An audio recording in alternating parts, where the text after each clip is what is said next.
বুড়ো যখন রুকুতি গেছে, নাতিরে পাঠাতে চকলেট কিনে দিছে, ও চকলেটেরটা খুলিয়ে ওর দাদারের সাথে, দাদা তুই খা, কথা কতি গেলি তো এসে যায়।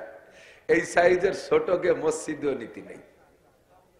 ওরা মসজিদের আদব বোঝে না, নামাজ বোঝে না, ওরা নিয়ম কানুন বোঝে না। আগে একদিন গেছি ব্যাসপুর, এক মসজিদে নামাজ পড়তেছি, আসরের নামাজ, ওইদিক মাহফিলি আসর। এক বুড়ো ওই সাইজের এক নাতি নিয়ে ঢুকছে। বুড়ো যখন রুকুতি গেছে, নাতিরে পাঠাতে চকলেট কিনে দিছে, ও চকলেটেরটা খুলিয়ে ওর দাদারের সাথে, দাদা তুই খা। পাশে দুইজন, তারা তো হাসিয়ে কেল্লা বেল্লা বাধাই নিয়েছে। এরপরে দাদা নামাজের মধ্যে কি চকলেট খায় নাকি? খায় না, ও খাই ছাড়বে।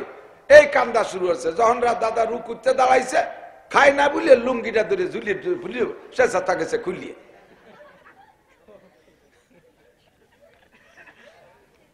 আমার একজন পরে ওই ঘটনার তো চোখ তো অনিচ্ছাকৃত ভাষা চোখ চলে যায়, মিজাজ আগুন হয়ে যাচ্ছে। পরে বললাম, মিয়া, এজন্য আল্লাহ নবী বিশ্ববিজ্ঞানী বলেছেন, মুরু সিবিয়ানাকুম বিসসালাতি হুম আবনাউ সাবঈ সিনিন, তোমাদের বাচ্চাদের বয়স যখন 7 হবে তারপরে তারে নামাজে নিবা, মসজিদে নিবা, নামাজের কথা বলবা।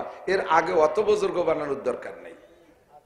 একটুক একটুক তার ডিমিতে হুটিয়ে বার হয়নি, চোখ ফোটে নাই, তাই মসজিদে নিয়ে ইমাম সাহেব নিয়ে গেছে, একটা মেম্বারের পর বসাই দিয়েছে।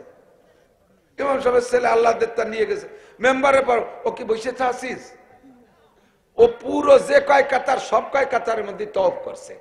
কাতার দিয়ে ঘুরিয়ে ঘুরিয়ে ঘুরিয়ে ঘুরিয়ে যাইয়া লাস্টে 2 রিকাত হওয়ার পরে 4 রিকাত নামাজ, 2 রিকাত হওয়ার পরে বাপের যায় নামাজের পর দাঁড়াইয়া পায়জামা খুলে মুতিয়ে দিছে। ইমাম সাহেব কয় সবাই নামাজ ছাড়িয়ে দেন, অ্যাক্সিডেন্ট হয়েছে। আমি ছিলাম সেই জামাতে, আমার মনে করি ওরে থাপ্পড় দিয়ে অ্যাক্সিডেন্ট আরেকটা বানাই দিই। তুই আনিস কে? আলেম হয়ে যদি তোর এই অভিজ্ঞতা না থাকে, যা বোঝে না, তা মসজিদে আনার কথা নবী বলে নাই।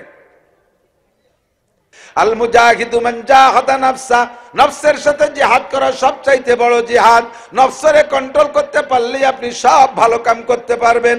আর নফসরে যতক্ষণ কন্ট্রোল করতে না পারবেন, কোনোদিনও ভালো কাজ করা সম্ভব না। এই জন্য হুজুর বলেন, ইত্তাকিল মাহারেম, নফসে কোনোদিন ভালো চায় না। নফসের সাথে জিহাদ করে হারামকে ছেড়ে দাও, তাহলে তুমি হবে সবচেয়ে বড় আবেদ। কি কি হারাম জানা আছে না? মালে ভেজাল দেওয়া হালাল না হারাম? একটু কান। দুধে পানি মিশানো হালাল? দুধে পানি মিশানো হালাল। আইটেলা হালাল। মিথ্যে সাক্ষী দেওয়া, মিথ্যে মামলা করা, দাড়ি কাটা, দাড়ি চাষা, দাড়ি ছাটা, বেপরদা করা, গালাগালি করা, গীবত শিকায়ত, একটু কইতে থাকেন। যেগুলো হারাম, ইত্তাকিল মাহারেম, এই হারাম গুলো আপনি ছেড়ে দেন, তাকুন আবাদান নাস, তাহলে হবেন সবচেয়ে বড় আবেদ। 2 নম্বর আরেকটা কথা হুজুর বললেন, আমি ওয়াজ করব অন্যদিক, ওয়ারদা বিমা কাসামাল্লাহু লাকা তাকুন আগনান নাস। দুনিয়ায় সবচেয়ে বড় ধনী হতে চাও কে? তৎকালীন ধনী হযরত ওসমান গনি। আমিও সবচেয়ে বড় ধনী হতে চাই। আপনারা চান আর না চান জানি না, কারণ আল্লাহ যদি আমার কিছু পয়সা করি বেশি দিত, কোরআন ভরে একটা মাদ্রাসা করতে পারতাম, অনেক মাদ্রাসা দান করতে পারতাম, মসজিদ টসজিদ দিতে পারতাম, গরিব গুরাবাকে দিতে পারতাম। আমার দিতে ভালো লাগে, দিতে ভালো লাগে। এই জন্য আমি সবচেয়ে বড় ধনী হতে চাই। নবী পাক বললেন, তুমি যদি সবচেয়ে বড় ধনী হতে চাও, তাহলে একটা আমল শিখাই দেব, করবেন? আপনারা করবেন? রাজি আছেন? আমলটা করবেন? সেটা হলো ওয়ারদা বিমা কাসামাল্লাহু লাকা, আল্লাহ যা দেশে তাই পাইয়ে খুশি থাকেন। আল্লাহ যা দেশে তাই পেয়ে, নইলে সারা দুনিয়া দিলে আপনি ধনী হতে পারবেন না। সহিহ হাদিসের মধ্যে আছে, হুজুর বলেন, বনিয়াদের গায়ে লা তামলাউ বনি আদম বাতানু বনি আদম, বনি আদমের পেট ভরবে না কবরের মাটি ছাড়া। হাদিসের অংশ ভুলে গেছি। বনি আদমের পেট ভরবে না কবরের মাটি ছাড়া। সারা দুনিয়ার মালিক যদি আল্লাহ কেউরে বানায় দেয়, সারা দুনিয়ার মালিক, এখন তো ভাগ যোগ করে খাচ্ছি, 2 কাঠা 5 কাঠা 10 কাঠা 1 বিঘে 2 বিঘে 10 লাখ 20 লাখ 1 কোটি 5 কোটি ভাগ ভাগ করে খাচ্ছি। যদি সারা দুনিয়ার অর্থের মালিক একজন রে বানায় দেয়, তাহলে সেই লোকটা কত বড় ধনী দুনিয়ার দিক দিয়ে।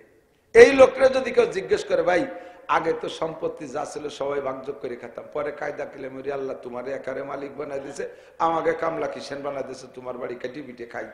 এই এত বিশাল সম্পদের মালিক হয়ে তোমার মনের মধ্যে কিরম খুশিটা কদি?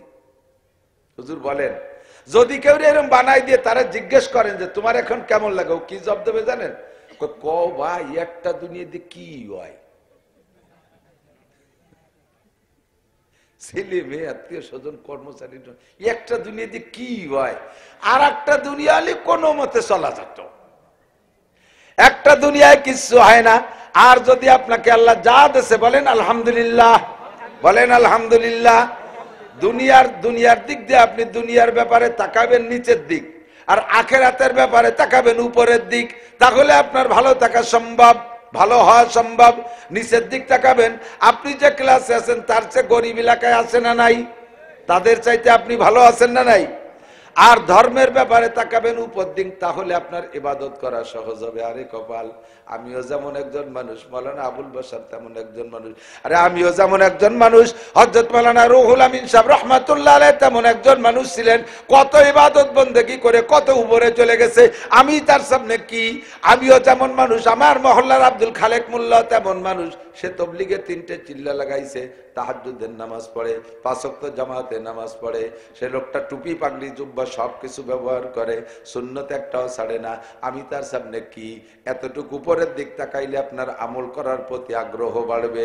এই জন্য হুজুর বলেন ওয়ারদাবিমা কসামাল্লাহু লাকা তাকুন আগনান নাস, যদি দুনিয়ায় সবচেয়ে বড় ধনী হইতে চাও তাহলে আল্লাহ যা দেশে তারপর সন্তুষ্ট থাকো। বলি আলহামদুলিল্লাহ, বলি আলহামদুলিল্লাহ।